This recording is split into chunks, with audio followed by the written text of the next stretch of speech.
نحمده ونصلي على رسوله الكريم اما بعد فاعوذ بالله من الشيطان الرجيم بسم الله الرحمن الرحيم رب اشرح لي صدري ويسر لي امري واحلل عقدة من لساني يفقهوا قولي۔ ناظرین، پروگرام اللہ کے خوبصورت نام کے ساتھ آپ کی خدمت میں حاضر ہے۔ آج ہم اللہ سبحانہ تعالیٰ کے نام الباسط پر بات کریں گے۔ اس سے پہلے ہم نے اللہ سبحانہ تعالیٰ کا نام القابض پڑھا، وہ جو تنگی دینے والا ہے، محدود کرنے والا ہے، اور آج ہم پڑھیں گے وہ جو فراخی دینے والا ہے، کشادگی پیدا کرنے والا ہے، پھیلانے والا ہے۔ ان دونوں ناموں کا کمبینیشن بہت خوبصورت ہے۔ ہم سب اپنی زندگی میں دیکھتے ہیں کہ ہمارے حالات اوپر نیچے ہوتے رہتے ہیں۔ بعض اوقات ہمارے دل میں ایک تنگی کا احساس ہوتا ہے اور بعض اوقات کشادگی کا، بعض اوقات رزق روزی میں کشادگی ہو جاتی ہے اور بعض اوقات تنگی ہو جاتی ہے، بعض اوقات جگہ انسانوں پر تنگ ہونے لگتی ہیں اور بعض اوقات چھوٹی جگہ بھی انسانوں کے لیے خوشی اور فراخی کا باعث ہوتی ہیں۔ ان کیفیات سے ہر شخص دوچار ہوتا ہے، اور بعض اوقات اسی طرح ایک دن طلوع ہوتا ہے جیسے روزانہ طلوع ہوتا ہے، اور انسان کے دل کے اندر ایک امنگ، امید اور خوشی ہوتی ہے، اور دوسرا دن بھی ویسے ہی سورج طلوع ہوتا ہے، اسی گھر میں، اسی جگہ، اسی مقام پر، لیکن دل کے اندر ایک عجب سی تنگی محسوس ہوتی ہے، ایک گھٹن کی سی کیفیت ہوتی ہے۔ یہ دراصل کون کرتا ہے؟ یہ کیسے ہوتا ہے؟ اور بعض اوقات کوشش کے باوجود بھی انسان اس سے دور نہیں ہو سکتا یا اس کیفیت کو اپنے سے دور نہیں کر سکتا۔ پھر اسی طرح بعض اوقات انسان کی سوچوں میں بھی ایک تنگی یا دل میں ایک تنگی دوسروں کے بارے میں آنے لگتی ہے، اور بعض اوقات انسان دوسروں کے بارے میں بہت وسعت قلب و نظر کا ثبوت دیتا ہے۔ تو یہ تنگی اور کشادگی کی کیفیت ہر شخص ایکسپیرینس کرتا ہے۔ بات یہ ہے کہ اللہ سبحانہ وتعالی ہمارے دلوں کا مالک ہے، ہمارے دل اس کے ہاتھ میں ہیں۔ وہ چاہے تو انہیں کھول دے اور وہ چاہے تو انہیں تنگ کر دے۔ وہ جس سے محبت کرتا ہے اس کا دل ہدایت کے لیے کھول دیتا ہے، اس کا سینہ کشادہ کر دیتا ہے، اور جس کو ہدایت نہیں دینا چاہتا، جسے وہ ناپسند کرتا ہے، اس کا دل تنگ کر دیتا ہے۔ تو آئیے ہم دیکھتے ہیں کہ اس نام کو پہچاننے سے ہماری زندگی پر کیا اثرات پڑتے ہیں۔ تو سب سے پہلے الباسط، یعنی اللہ سبحانہ تعالی جو کشادگی کرنے والا ہے، کھولنے والا ہے، فراخی والا ہے۔ اور باسط کا لفظ عربی زبان میں بسط سے نکلا ہے، جس کا معنی ہوتا ہے ہاتھ بڑھانا، ہاتھ کھولنا، ہاتھ پھیلانا۔ ہاتھ کیوں پھیلایا جاتا ہے؟ کبھی تو کچھ مانگنے کے لیے، کچھ حاصل کرنے کے لیے، کبھی کسی چیز کو پکڑنے کے لیے، کبھی کسی پر حملہ کرنے کے لیے اور مارنے کے لیے، کبھی خرچ کرنے کے لیے بھی ہاتھ پھیلایا جاتا ہے۔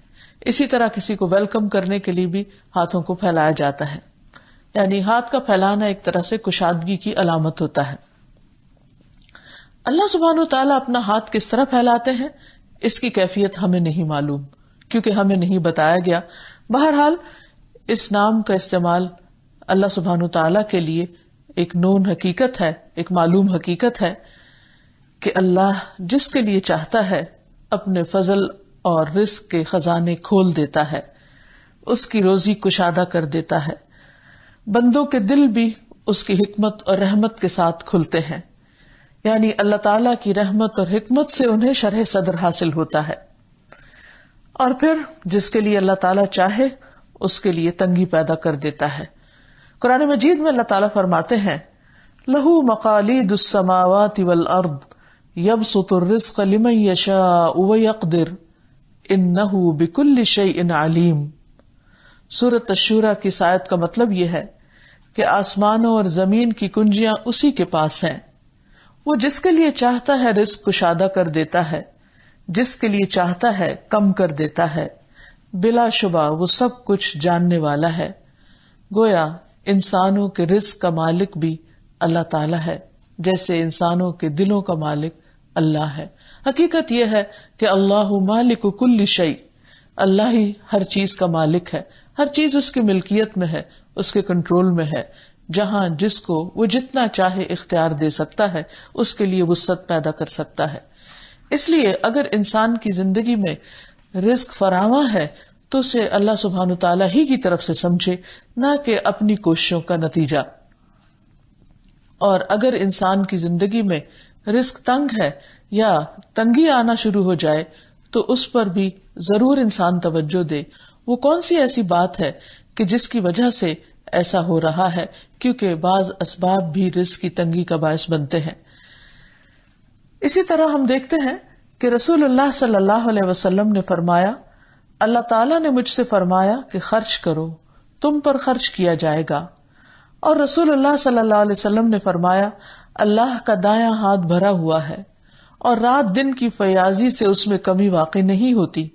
کیا تم نہیں دیکھتے کہ جب سے اس نے آسمان اور زمین پیدا کیے ہیں تب سے اس نے کتنی فیاضی کی ہے، کتنا کچھ دیا ہے، لیکن اس کے دائیں ہاتھ میں کوئی کمی واقع نہیں ہوتی۔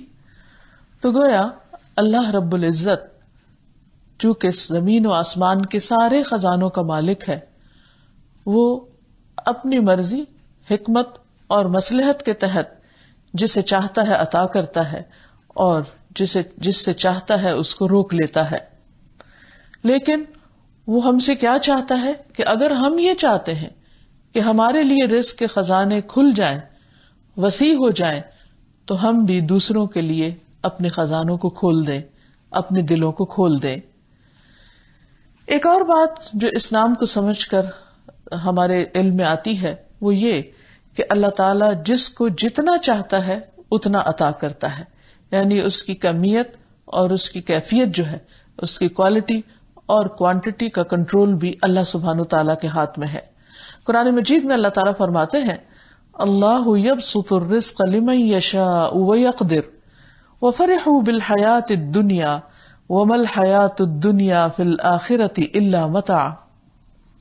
اللہ رزق فراخ کر دیتا ہے جس کے لیے چاہتا ہے اور تنگ کر دیتا ہے جس کے لیے چاہتا ہے، یعنی یہ خالصتاً اس کی مشیت پر مبنی ہے۔ اور وہ دنیا کی زندگی پر خوش ہو گئے، حالانکہ دنیا کی زندگی آخرت کے مقابلے میں تھوڑے سے سامان کے سوا کچھ نہیں۔ یعنی انسان پر اگر رزق زیادہ ہو جاتا ہے، فراواں ہو جاتا ہے، تو ضروری نہیں کہ اس میں اللہ تعالیٰ کی رضا بھی شامل ہو، یعنی ایسے لوگوں پر اللہ تعالیٰ خوش بھی ہو۔ اور اگر کسی پر رزق تنگ ہو جاتا ہے تو اس کا یہ مطلب نہیں کہ یہ اللہ تعالیٰ کی ناراضگی ہی کا باعث ہوگا۔ اسی طرح اگر کسی پر رزق تنگ ہو جاتا ہے تو ضروری نہیں کہ اللہ سبحانہ تعالیٰ اس پر ناراض ہو کر ہی اس کا رزق تنگ کرے، یہ اس کی مشیت پر مبنی ہے، کیونکہ وہ جو چاہے کر سکتا ہے۔ ایک اور جگہ پر فرمایا، ان اللہ یرزق من یشاء بغیر حساب، بے شک اللہ جسے چاہتا ہے بے حساب رزق عطا کر دیتا ہے۔ اور عمومی طور پر ہم دیکھتے ہیں کہ بعض اوقات لوگ اس کی نافرمانی بھی کرتے ہیں، بعض اوقات اس کا انکار بھی کر رہے ہوتے ہیں، بعض اوقات بہت غلط قسم کے کام بھی کر رہے ہوتے ہیں، اس کے باوجود وہ ان کا رزق فراخ کر دیتا ہے۔ اور اس کے برعکس بعض اوقات لوگ اللہ تعالیٰ کے عبادت گزار ہوتے ہیں، فرما بردار ہوتے ہیں، اچھے کام بھی کر رہے ہوتے ہیں، لیکن ان کا رزق تنگ ہو جاتا ہے، کیونکہ یہ اللہ سبحانہ تعالیٰ کی اپنی مشیت اور اپنی چاہت پر مبنی ہے، اور اس کی حکمت کا تقاضا ہے کہ وہ ایسا کرے۔ اس کے اسباب، اس کی وجوہات اسی کے علم میں ہے، اور اس کا کوئی فیصلہ بھی غلط نہیں ہوتا یا ظلم پر مبنی نہیں ہوتا۔ ہاں، بعض اسباب کا ذکر اس نے اپنی کتاب میں کیا ہے۔ مثلا قرآن مجید کی ایک آیت میں آتا ہے، وَلَوْ بَسَطَ اللَّهُ الرِّزْقَ لِعِبَادِهِ لَبَغَوْا فِي الْأَرْضِ وَلَكِنْ يُنَزِّلُ بِقَدَرٍ مَا يَشَاءُ إِنَّهُ بِعِبَادِهِ خَبِيرٌ بَصِيرٌ۔ اور اگر اللہ اپنے سب بندوں کو وافر رزق عطا کر دے تو وہ زمین میں سرکشی سے ادھم مچا دے، یعنی اللہ تعالی سب کو بے حساب دے سکتا ہے، لیکن کیوں نہیں دیتا؟ کیونکہ پھر دنیا ایک صرف اور صرف فساد کا گھر بن جائے گی۔ مگر وہ ایک اندازے سے جتنا رزق چاہتا ہے نازل کرتا ہے، یقیناً وہ اپنے بندوں سے باخبر ہے اور انہیں دیکھ رہا ہے، یعنی اس کو خود زیادہ بہتر پتا ہے کہ اسے کس کے رزق میں اضافہ کرنا چاہیے اور کس کو رزق کی تنگی میں مبتلا کرنا چاہیے۔ رزق کا کشادہ ہونا اور رزق کا تنگ ہونا کسی انسان کے اچھے اور برے ہونے کی دلیل نہیں ہے، کیونکہ نیک لوگوں کے لیے بھی رزق کی کشادگی ایک عمدہ چیز ہے، اس کے بارے میں ایک حدیث سے ہمیں پتہ چلتا ہے کہ نبی صلی اللہ علیہ وسلم نے ایک بار عمرو بن العاص کو اپنے پاس بلا بھیجا کہ اپنے کپڑے اور اسلحہ تنظیم کر کے میرے پاس آؤ. وہ کہتے ہیں کہ میں جس وقت حاضر ہوا تو نبی صلی اللہ علیہ وسلم وضو فرما رہے تھے. آپ نے ایک مرتبہ مجھے نیچے سے اوپر تک دیکھا، پھر نظریں جھکا کر فرمایا کہ میرا ارادہ ہے کہ تمہیں ایک لشکر کا امیر بنا کر بھیجوں. اللہ تمہیں صحیح سالم اور مال غنیمت کے ساتھ واپس لائے، اور میں تمہارے لیے مال کی اچھی رغبت رکھتا ہوں. میں نے عرض کیا، یا رسول اللہ، میں نے مال و دولت کی خاطر اسلام قبول نہیں کیا، میں نے دلی رغبت کے ساتھ قبول کیا ہے، اور اس مقصد کے لیے کہ مجھے آپ کا ساتھ حاصل ہو جائے. آپ نے فرمایا، نیک آدمی کے لیے اچھا مال کیا ہی خوب ہوتا ہے.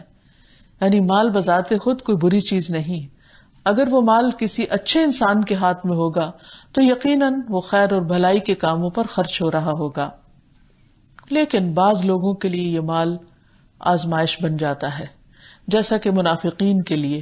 اللہ سبحانہ وتعالی جو الباسط ہے، جو فراخی دینے والا ہے، وہ جب اپنے خاص فضل سے لوگوں کو فراخی عطا کرتا ہے تو بعض اوقات لوگوں کے لیے وہ فراخی سخت آزمائش کا باعث بن جاتی ہے، اور اس کی وجہ سے وہ بعض اوقات ایک دوسرے پر فخر کرنے لگتے ہیں، یا ایک دوسرے کے ساتھ کمپٹیشن میں آ جاتے ہیں، ایک دوسرے کو نیچا دکھانے لگتے ہیں، یا جن کے پاس نہیں ان کو اپنے سے حقیر جاننے لگتے ہیں.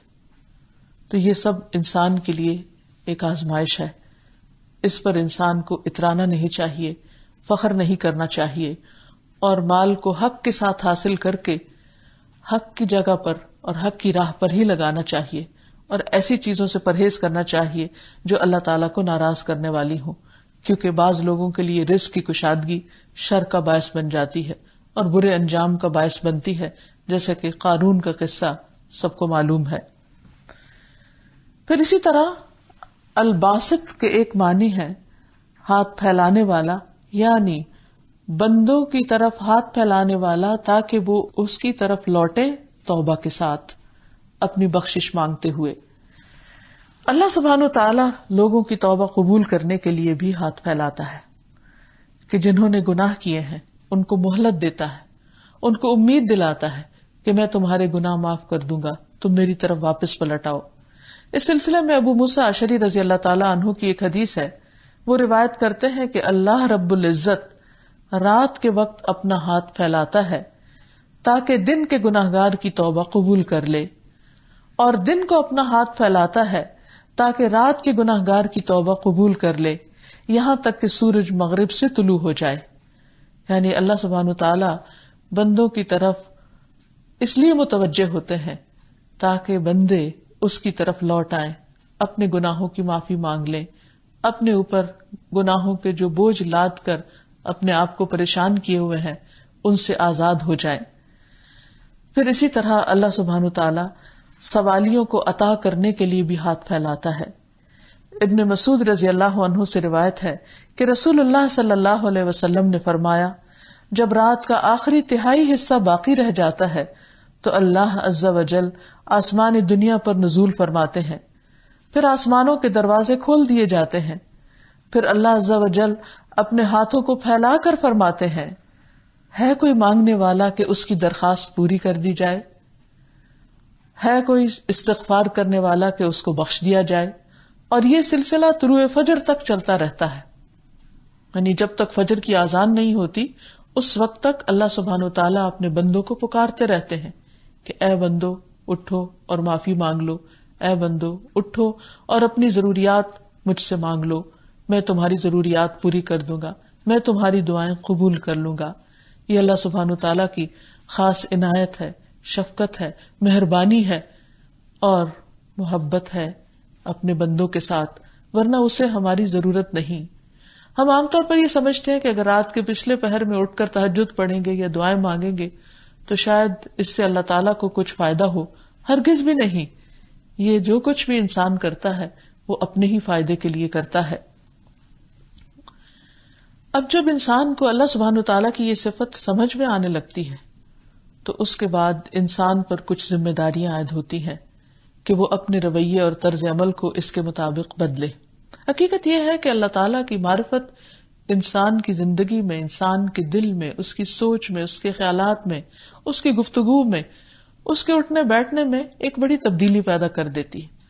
وہ شخص جو اللہ تعالیٰ کو پہچانتا ہے اور وہ جو نہیں پہچانتا برابر نہیں ہو سکتے. ویسے بھی علم والے اور بغیر علم کے ایک جیسے نہیں ہوتے. تو اسی طرح وہ لوگ جو اللہ سبحانہ وتعالیٰ کی ان صفات کو جانتے ہیں، ناموں کو جانتے ہیں اور ان کا گہرا ادراک رکھتے ہیں، وہ ان کی طرح نہیں ہو سکتے کہ جو اللہ تعالیٰ کو پہچانتے ہی نہیں. جاننا اور نہ جاننا برابر نہیں ہے. تو آئیے دیکھتے ہیں کہ جس نام کو انسان اچھی طرح پہچان لیتا ہے پھر اس کے مطابق اس کی زندگی پر کیا اثر پڑتا ہے. مثلا اگر ہمیں اللہ تعالیٰ کی یہ صفت سمجھ آ جائے کہ وہ الباسط ہے، وہ پھیلانے والا ہے، فراخی دینے والا ہے، تو پھر ہم اس کی طرف پورے ذوق اور شوق کے ساتھ رجوع کریں، اس پر ایمان لائیں، اس کی توحید کا اقرار کریں. اور جو شخص اس کی توحید کو کھلے دل سے قبول کرتا ہے، اللہ سبحانہ و تعالیٰ اس کا دل کھول دیتا ہے، اسے شرح صدر نصیب ہو جاتا ہے، اور پھر وہ اپنے رب کی اطاعت خوشی خوشی کرنے لگتا ہے. اسے اپنے رب سے محبت ہو جاتی ہے اور وہ اپنے رب کی رحمت کے اور زیادہ قریب ہو جاتا ہے. قرآن مجید میں اللہ تعالیٰ فرماتے ہیں وَمَن يُؤْمِن بِاللَّهِ يَهْدِ قَلْبَهُ، جو اللہ پر ایمان رکھتا ہے اللہ سبحانہ وتعالیٰ اس کے دل کو ہدایت دے دیتا ہے، اس کے دل کو تھام لیتا ہے، اس کو خوشی عطا کرتا ہے، اس کے دل میں ایک نور پیدا کر دیتا ہے، اور پھر وہ عام انسانوں کی طرح نہیں رہتا. اس کی سوچ وسیع ہو جاتی.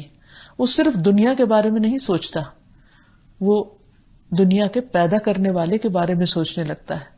وہ صرف آج کی زندگی اور آج کے دن کے بارے میں نہیں سوچتا، وہ کل کی زندگی اور کل کے گھر کے بارے میں سوچتا ہے. وہ عارضی زندگی اور عارضی دنیا کے پیچھے ہی نہیں بھاگتا، اس کی دوڑ پھر آخرت کی طرف لگ جاتی ہے. اور یہ اس وقت ہوتا ہے جب انسان کے دل میں توحید کا نور آ جاتا ہے اور وہ نور اس کے اندر ایک خاص قسم کی وسعت پیدا کر دیتا ہے. اور اسی لیے ہم دیکھتے ہیں کہ نبی صلی اللہ علیہ وسلم یہ دعا پڑھا کرتے تھے اللہم اجعل فی قلبی نورا وفی بصری نورا وفی سمعی نورا وعن یمینی نورا وعن یساری نورا وفوقی نورا وتحتی نورا وامامی نورا وخلفی نورا واجعل لی نورا. اے اللہ میرے دل میں نور پیدا کر دے، میری نظر میں نور پیدا کر دے، میرے کان میں نور پیدا کر دے، میری دائیں جانب نور پیدا کر دے اور میری بائیں جانب نور پیدا کر دے، میرے اوپر نور پیدا کر دے، میرے نیچے نور پیدا کر دے، میرے آگے نور پیدا کر دے، میرے پیچھے نور پیدا کر دے، اور تو مجھے نور ہی نور عطا کر دے. کیونکہ بندے کا دل جب اللہ کے ذکر سے معمور ہوتا ہے تو اس کے دل کو ایک خاص روشنی نصیب ہوتی ہے، اور اس وجہ سے شیطان اپنے وسوسے اس میں پھر نہیں ڈال سکتا. اور اگر شیطان کے وسوسے آئیں بھی تو اندر کا نور اتنا تیز ہو جاتا ہے کہ وہ ان وسوسوں کو بھسم کر کے رکھ دیتا ہے، جلا کے رکھ دیتا ہے. اور اسی طرح اگر انسان اللہ کے ذکر سے غافل ہوتا ہے، ایمان سے بے خبر ہوتا ہے، تو پھر ایسا دل شیطان کا گھر بن جاتا ہے اور انسان اس کے تسلط میں آنے لگتا ہے. اللہ سبحانہ وتعالیٰ اپنے بندوں کو جن کے اندر توحید کا نور ہوتا ہے ان بندوں کو اپنے خاص فرشتوں کی مدد عطا کرتے ہیں اور ان کو فرشتوں کے ساتھ ایک خاص تعلق پیدا ہو جاتا ہے. وہ فرشتے ان کے لیے دعائیں بھی کرتے ہیں اور اس طرح ان کی زندگی میں مشکل سے مشکل حالات اور تکلیف دہ سچویشن میں بھی ان کے اندر تنگی اور گھبراہٹ پیدا نہیں ہوتی.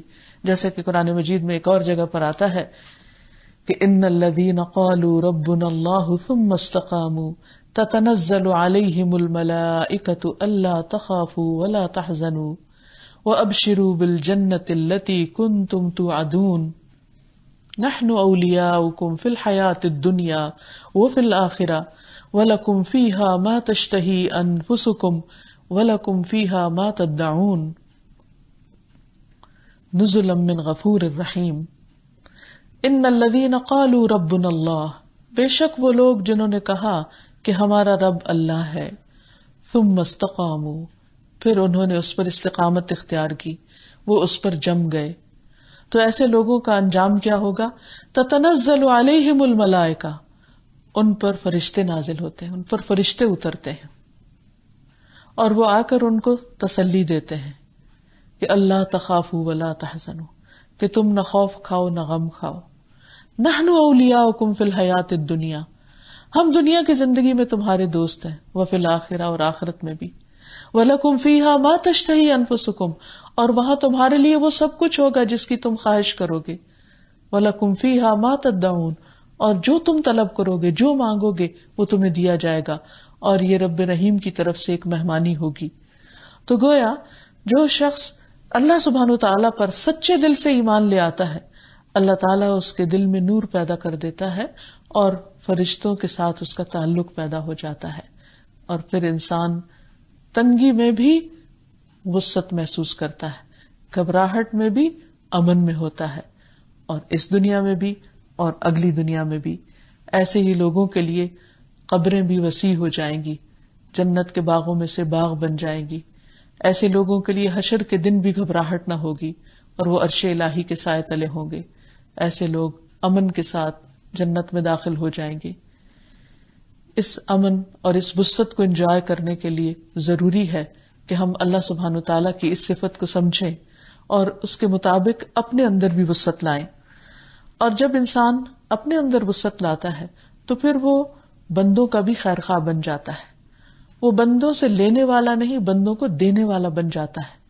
اور کوئی بھی شخص بندوں کو دے نہیں سکتا جب تک کہ اس کے اپنے دل میں وسعت نہ ہو۔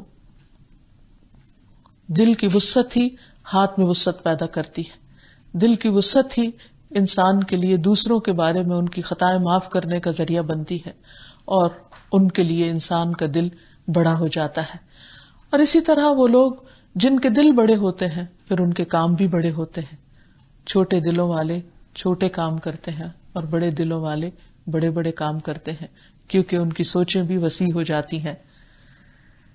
انسان جب اللہ تعالیٰ کے قریب آتا ہے تو پھر اللہ تعالیٰ سے ہی مانگتا ہے، اور جب بندہ اللہ سے مانگنے کے لیے ہاتھ اٹھاتا ہے تو اللہ تعالیٰ اس بات سے شرماتا ہے کہ وہ ان ہاتھوں کو خالی لوٹائے۔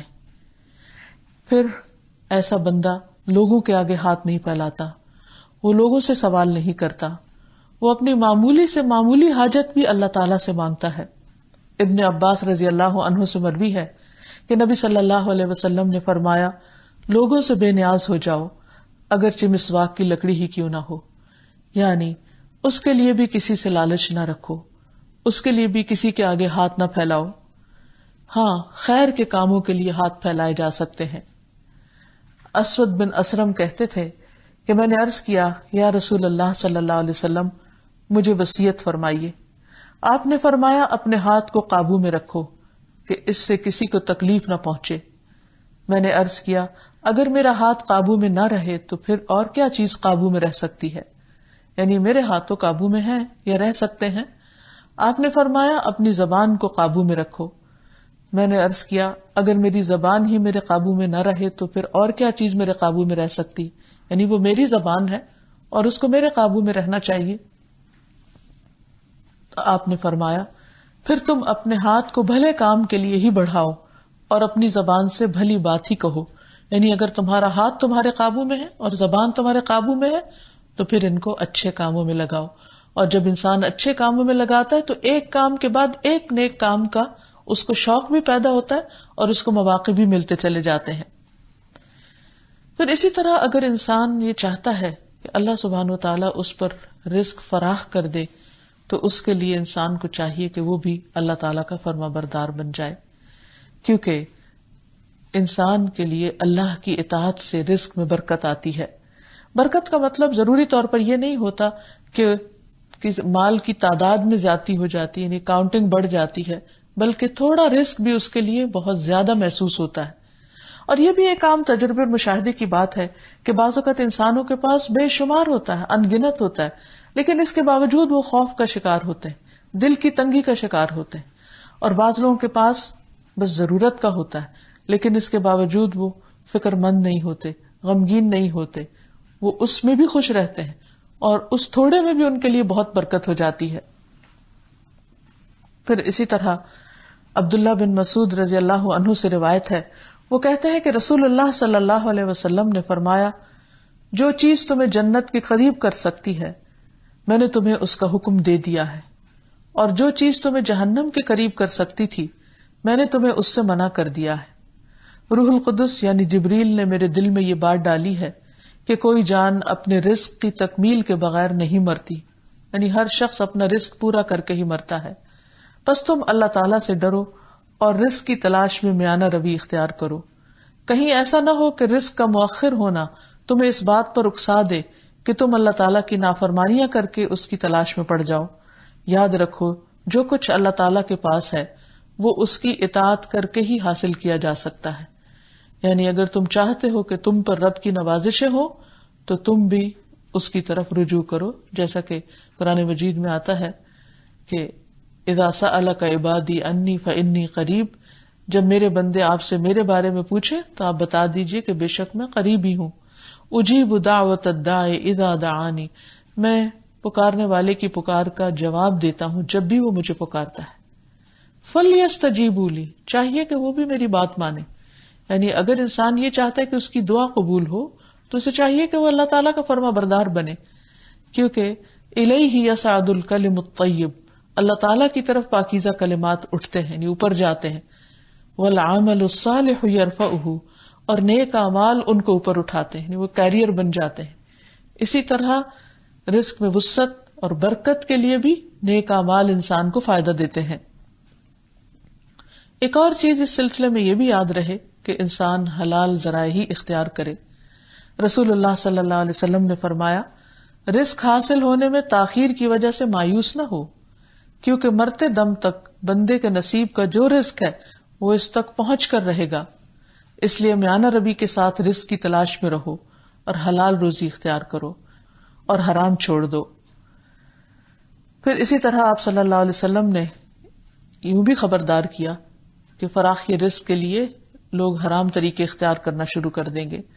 نبی صلی اللہ علیہ وسلم نے فرمایا، لوگوں پر ایک ایسا زمانہ آئے گا کہ انسان کوئی پرواہ نہیں کرے گا کہ جو کچھ اس نے حاصل کیا ہے وہ حلال سے ہے یا حرام سے، یعنی رزق کے معاملے میں وہ کانشیس نہیں رہے گا. تو اس سلسلے میں بھی یاد رہے کہ چونکہ الباسط اللہ سبحانہ وتعالی ہے، فراخی دینے والا وہ ہے، لہذا انسان اللہ سبحانہ وتعالی سے فراخی کی امید رکھتے ہوئے حلال طریقوں کو ہی اختیار کرے. پھر یہ ہے کہ فراخی رزق پر شکر گزار بن جائے اور تنگی آنے پر صبر کرنے والا بن جائے. نبی صلی اللہ علیہ وسلم نے فرمایا، قیامت کے دن اللہ تعالیٰ فرمائیں گے، اے ابن آدم، میں نے تجھے گھوڑوں اور اونٹوں پر سوار کیا اور عورتوں سے تیرا نکاح کیا. میں نے تجھے اس حال میں رکھا کہ تم سردار تھے، لگان وصول کرتے تھے. فأین شکر ذلک، تو ان تمام چیزوں کا شکر کہاں ہے؟ تو اس سے پتہ یہ چلتا ہے کہ اللہ سبحانہ وتعالیٰ بندے کو جو کچھ دیتا ہے اس کے جواب میں اللہ تعالیٰ کو بندے سے کوئی چیز نہیں چاہیے. ہاں، وہ اس بات کا مطالبہ ضرور کرتا ہے کہ بندہ ان نعمتوں کو پا کر اللہ کی دی ہوئی فراخی کو حاصل کر کے اس کا شکر گزار بن جائے. پھر اسی طرح یہ ہے کہ فراخی رزق میں رب کو نہ بھولے، کیونکہ جب انسان کو کچھ ملنے لگتا ہے تو وہ اس مال کے اندر کھو جاتا ہے اور دینے والے کو بھول جاتا ہے. اس سلسلے میں اللہ تعالیٰ قرآن مجید میں کچھ لوگوں کی صفت بیان کرتے ہوئے فرماتے ہیں، رجال لا تلہیہم تجارۃ ولا بیع عن ذکر اللہ واقام الصلاۃ وایتاء الزکاۃ یخافون یوما تتقلب فیہ القلوب والابصار. سورۃ النور. وہ مرد جنہیں اللہ کے ذکر، اقامت صلاۃ سے نہ تجارت غافل کرتی ہے اور نہ خرید و فروخت، وہ اس دن سے ڈرتے رہتے ہیں جس میں دل اور آنکھیں اکڑ جائیں گی. یعنی کچھ لوگ اللہ کے ایسے بندے بھی ہیں کہ جن کے پاس جب رزق زیادہ آتا ہے تو بھی وہ اللہ کی یاد میں کسی قسم کی کمی نہیں کرتے اور اقامت صلاۃ سے غافل نہیں ہوتے، زکوٰۃ دینا نہیں بھولتے. گویا کہ انسان کے لیے مال آزمائش ہے، اور وہ آزمائش کیا ہے کہ جب وہ مال انسان کو حاصل ہوتا ہے تو کیا پھر بھی وہ اللہ تعالیٰ کو یاد رکھتا ہے؟ تو ایسے لوگ جو اللہ کے پسندیدہ ہیں، جن کے دلوں میں نور ہوتا ہے، ایمان ہوتا ہے، وہ دنیا کی تمام نعمتوں میں ہوتے ہوئے بھی اپنے رب کو یاد رکھتے ہیں، جس طرح وہ مال کو کماتے ہوئے اپنے رب کو یاد رکھتے ہیں۔ حقیقت یہ ہے کہ انسان کے پاس جو مال آتا ہے اس کے لیے انسان کو محنت اور کوشش کرنی پڑتی ہے، اور محنت اور کوشش کی مثال ایسے ہی ہے کہ جیسے مثال کے طور پر اگر کسی انسان کو بتایا جائے کہ تمہارے لیے پہاڑ کی چوٹی پر 1 کلو سونا رکھا ہوا ہے، وہ تمہارے ہی نام کا ہے، تمہارے ہی حصے کا ہے، تمہیں ہی ملے گا، لیکن اس کے لیے تمہیں کوشش کرنا پڑے گی، اور وہ کوشش یہ کہ پہاڑ کی چوٹی تک تمہیں جانا پڑے گا۔ اب اگر انسان یہ سوچے کہ اگر وہ میرے ہی نام کا ہے تو میرے پاس خود ہی آ جائے گا، تو وہ لڑک کر نہیں آئے گا نیچے، انسان ہی کو اوپر چڑھنا پڑے گا، اور بعض اوقات اوپر چڑھنے کے لیے انسان کو سخت محنت کرنا پڑتی۔ تو رزق کے کمانے میں بھی انسان کو محنت کرنی پڑتی ہے، لیکن کمانے کے بعد جو کچھ اس کو ملتا ہے وہ دراصل اللہ کا فضل ہوتا ہے، کیونکہ ہم دنیا میں دیکھتے ہیں کہ بعض اوقات انسانوں کے پاس محنت کے باوجود بھی کچھ حاصل نہیں ہوتا، یعنی ان کی آزمائش اس میں بھی ہوتی ہے کہ وہ محنت کرتے ہیں، بار بار کرتے ہیں، لیکن فائدے کی بجائے خسارہ ہونے لگتا ہے۔ ایک ہی جیسی محنت ہوتی ہے، ایک وقت میں اس محنت کا کئی گنا زیادہ پھل مل جاتا ہے، اور دوسری جگہ اس کے وہ نتائج سامنے نہیں آتے۔ مثلاً آپ دیکھیے کہ کسان ہے، ایک باغ لگاتے ہیں، ایک سال اس پر خوب پھل آتا ہے اور دوسرے سال اس پر پھل نہیں آتا، حالانکہ وہی محنت ہوتی ہے جو ایک سال میں کی گئی ہوتی ہے، لیکن دوسری دفعہ اس کا وہ نتیجہ نہیں آتا۔ تو اس سے اللہ سبحانہ وتعالیٰ یہ فرق پیدا کر کے دراصل بتانا یہ چاہتا ہے کہ اے بندے، صرف تیری محنت کچھ نہیں کر سکتی جب تک کہ اللہ کا فضل شامل حال نہ ہو، اور جب وہ شامل ہو جاتا ہے تو وہی زمین تمہارے لیے رنگ لاتی ہے اور تمہارے لیے بہار بن جاتی ہے اور تمہارے لیے کئی گنا زیادہ فائدہ ہو جاتا ہے۔ اسی طرح بعض اوقات یہ بھی دیکھا گیا ہے کہ بہت بڑی بڑی ڈگریاں رکھنے والے بعض اوقات ان کے پاس کوئی جاب نہیں ہوتی، اور بعض اوقات بالکل ان پڑھ لوگ جن کو ایک لفظ بھی نہیں آتا، جو صرف انگوٹھا لگا کر کام کرتے ہیں، ان پر اللہ سبحانہ تعالیٰ کا بہت بڑا فضل ہوتا ہے، بہت بڑی رحمت ہوتی ہے۔ ٹھیک ہے کہ اسباب اختیار کرنا اپنی جگہ، لیکن بندہ مومن ہمیشہ یہ سمجھتا ہے کہ ان اسباب کو اختیار کرنے کے بعد جو دینے والا ہے وہ دراصل اللہ ہے، تو یہ سب مال و دولت ان کو اللہ کی یاد سے پھر غافل نہیں کرتا۔ جب انسان یہ سمجھتا ہے کہ یہ میرے زور بازو کا نتیجہ ہے تو پھر انسان اللہ تعالیٰ کو بھولنے لگتا ہے، اس کی اپنی زندگی میں ضرورت محسوس نہیں کرتا۔ لیکن جب انسان سمجھتا ہے کہ یہ اللہ کا مجھ پر فضل ہے، محنت میں نے کی ہے لیکن فضل اللہ کا ہے، تو پھر وہ اللہ کا حق بھی نکالتا ہے، جیسے کہ اس آیت میں بیان ہوا ہے کہ ایسے لوگ، ان کو تجارت اور خرید و فروخت نہ اللہ کی یاد سے غافل کرتی، نماز قائم کرنے سے غافل نہیں کرتی، اور زکوٰۃ دینے سے بھی، یعنی وہ اس میں سے اللہ کا حق اور بندوں کا حق برابر نکالتے رہتے ہیں، اور اس کے ساتھ ساتھ وہ رزق کی کشادگی کو اپنے لیے آزمائش سمجھتے ہیں، کیونکہ حقیقت یہ ہے کہ رزق کا زیادہ ہونا انسان کے لیے ایک بڑے امتحان کی بات ہے، کیونکہ جب انسان کے پاس نہیں ہوتا تو پھر بھی وہ تکلیف میں اللہ تعالیٰ کی طرف رجوع کر لیتا ہے، اور جب کچھ ہوتا ہے تو عام طور پر بھولنے لگتا ہے، غافل ہونے لگتا ہے، کیونکہ جب رزق زیادہ ہوتا ہے تو پھر انسان کی دنیا کی طرف کشش بڑھنے لگتی، دنیا کی طرف رغبت زیادہ ہو جاتی، اور اس رغبت میں پھر وہ ایسا مشغول ہوتا ہے، اس کے ساتھ ایک کے بعد ایک چیز اس کے سامنے آتی چلی جاتی ہے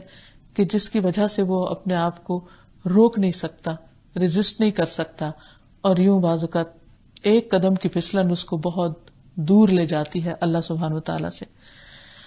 تو بندہ مومن جو اللہ کے الباسط ہونے پر یقین رکھتا ہے، وہ اپنے اندر بھی اس صفت کو لاتا ہے اور اپنے ہاتھ بھی بندوں کے لیے کھول دیتا ہے، کیونکہ خرچ کرنا اور نہ کرنا برابر نہیں ہوتا۔ رسول اللہ صلی اللہ علیہ وسلم نے فرمایا، اے ابن آدم، اپنی ضرورت سے زائد مال خرچ کر دینا تیرے لیے بہتر ہے، اگر تو اس کو روک لے گا تو یہ تیرے لیے برا ہوگا، اور دینے کی ابتدا اپنے اہل و عیال سے کرو، اوپر والا ہاتھ نیچے والے ہاتھ سے بہتر ہے۔ اور جب انسان اللہ تعالیٰ کے راستے میں دینے لگے تو پھر مفلسی سے نہ ڈرے، غربت سے نہ ڈرے، کیونکہ اللہ کا وعدہ ہے کہ اگر تم دو گے تو میں تمہیں اور زیادہ دوں گا۔ وَمَا أَنفَقْتُم مِّن شَيْءٍ فَهُوَ يُخْلِفُهُ وَهُوَ خَيْرُ الرَّازِقِينَ، اور جو کچھ بھی تم خرچ کرتے ہو تو وہ اس کی جگہ تمہیں اور دے دیتا ہے، اور وہی سب سے بہتر رازق ہے۔ پھر اسی طرح حضرت اسماء رضی اللہ تعالی عنہا سے آپ صلی اللہ علیہ وسلم نے فرمایا کہ خرچ کرو یا تھوڑا تھوڑا کر کے خرچ کرتی رہو، گن گن کر نہ رکھو ورنہ اللہ تعالیٰ بھی گن گن کر دے گا. حضرت اسما کہتی ہے کہ ایک مرتبہ رسول اللہ صلی اللہ علیہ وسلم میرے پاس سے گزرے، میں اس کو کچھ گن رہی تھی اور اسے ناپ بھی رہی تھی، تو آپ نے فرمایا اے اسما گن گن کے نہ رکھو ورنہ اللہ بھی تمہیں گن گن کر دے گا. رسول اللہ صلی اللہ علیہ وسلم کے اس ارشاد کے بعد میں نے اپنے پاس سے کچھ جانے والے کو یا آنے والے کو کبھی بھی شمار نہیں کیا، یعنی میں بے حساب دیتی، اور جب بھی میرے پاس اللہ کا کوئی رزق ختم ہوا اللہ تعالیٰ نے مجھے اس کا بدل ضرور عطا کر دیا. تو اگر انسان یہ چاہتا کہ اللہ اس کا حساب نہ لے تو بندہ بھی پھر بندوں کے ساتھ حساب کتاب کم کر دے.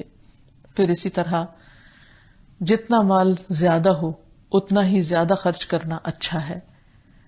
آپ صلی اللہ علیہ وسلم نے فرمایا جو لوگ دنیا میں زیادہ مال و دولت جمع کیے ہوئے ہیں قیامت کے دن وہی خسارے میں ہوں گے سوائے ان کے جنہیں اللہ نے مال دیا ہو اور انہوں نے اسے دائیں بائیں آگے پیچھے خرچ کیا ہو اور اسے بھلے کاموں میں ہی لگایا ہو. پھر اسی طرح یہ ہے کہ انسان اس مال کو خرچ کر کے اپنی گردن کو جہنم سے آزاد کرتا ہے. اسی طرح دنیا میں بھی انسان کے دل سے گھٹن، غم، تنگی، پریشانی اور ڈپریشن ختم ہوتا ہے، اور ہر انسان کو کچھ نہ کچھ ضرور خرچ کرنا چاہیے. تو اللہ سبحانہ وتعالی جب انسان کو وسعت دے تو پھر انسان کو کچھ اور چیزوں سے بھی بچنے کی ضرورت ہے. مثلاً انسان اسراف اور فضول خرچی نہ کرے. قرآن مجید میں اللہ تعالیٰ فرماتے ہیں وَالَّذِينَ إِذَا أَنفَقُوا لَمْ يُسْرِفُوا وَلَمْ يَقْتُرُوا وَكَانَ بَيْنَ ذَلِكَ قَوَامًا. اور اللہ کے بندے جو خرچ کرتے ہیں تو نہ اسراف کرتے ہیں نہ بخل کرتے ہیں، بلکہ ان کا خرچ ان دو انتہاؤں کے درمیان اعتدال پر ہوتا ہے. پھر اسی طرح ایک اور جگہ پر فرمایا وَلَا تُبَذِّرْ تَبْذِيرًا إِنَّ الْمُبَذِّرِينَ كَانُوا إِخْوَانَ الشَّيَاطِينِ وَكَانَ الشَّيْطَانُ لِرَبِّهِ كَفُورًا. اور فضول خرچی نہ کرو کیونکہ فضول خرچی کرنے والے شیطانوں کے بھائی ہیں اور شیطان اپنے پروردگار کا بہت ناشکرا ہے. پھر اسی طرح بعض اوقات مال و دولت پا کر انسان کے اندر تکبر آ جاتا ہے تو اس سے بھی بچنے کی ضرورت ہے، کیونکہ یہ دراصل اللہ کا دیا ہوا مال ہے. انسان کی صرف ذاتی کوشش سے اس کو حاصل نہیں ہوا، اور قارون نے بھی تکبر ہی کیا تھا جس کا انجام سب کے سامنے ہے. پھر اسی طرح بعض اوقات انسان ناجائز ذرائع سے مال حاصل کر کے وسعت اور خوشحالی حاصل کر لیتا ہے، لیکن اس سے بھی ڈرنے کی ضرورت ہے کیونکہ یہ انسان کے لیے سراسر آزمائش ہے. اور خاص طور پر اس کی تاکید کی گئی کہ جو رزق قسمت میں وہ تو ملے گا لیکن اسے صحیح راستوں سے حاصل کرو، حرام راستوں سے حاصل نہ کرو.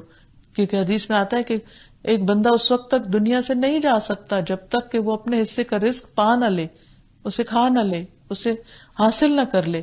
لہذا جو اس کے حصے میں آنا ہے اسے وہ حلال ہی طریقے سے حاصل کرے، حرام سے حاصل نہ کرے. اور آخر میں یہ کہ اللہ سبحانہ و تعالیٰ کے اس نام کو سامنے رکھتے ہوئے اللہ تعالیٰ سے دعا بھی کرتے رہنے چاہیے. رسول اللہ صلی اللہ علیہ وسلم نے کچھ دعائیں ایسی سکھائی ہیں کہ جن کو پڑھنے سے انسان فقر و فاقہ سے بچ سکتا ہے، اور فراخی کرنے والے رب سے فقر اور قلت سے بچنے کی دعا کرنا ہم سب کے لیے لازم ہے. نبی صلی اللہ علیہ وسلم یہ دعا مانگا کرتے تھے اللہم انی اعوذ بک من الفقر والقلت والذلت واعوذ بک من ان اظلم او اظلم. اے اللہ میں تیری پناہ چاہتا ہوں محتاجی سے، قلت سے، ذلت سے. تیری پناہ چاہتا ہوں اس بات سے کہ میں ظلم کا ارتکاب کروں یا مجھ پر ظلم کیا جائے. تو بہرحال انسان کے لیے لازم ہے کہ وہ دینے والے رب، فراخی پیدا کرنے والے رب سے رزق حلال اور طیب مانگتا رہے. ام سلمہ رضی اللہ عنہا سے روایت ہے رسول اللہ صلی اللہ علیہ وسلم نماز فجر سے سلام پھیر کر یہ دعا پڑھا کرتے تھے اللہم انی اسألک علما نافعا ورزقا طیبا وعملا متقبلا. اے اللہ میں آپ سے علم نافع، پاکیزہ روزی اور مقبول عمل کا سوال کرتا ہوں. اللہ سبحانہ و تعالی ہمیں وسعتوں سے نوازے اور دنیا اور آخرت کی تنگیوں سے محفوظ رکھے. وآخر دعوانا ان الحمد للہ رب العالمین. سبحانک اللہم وبحمدک اشہد ان لا الہ الا انت استغفرک واتوب الیک. السلام علیکم ورحمۃ اللہ وبرکاتہ.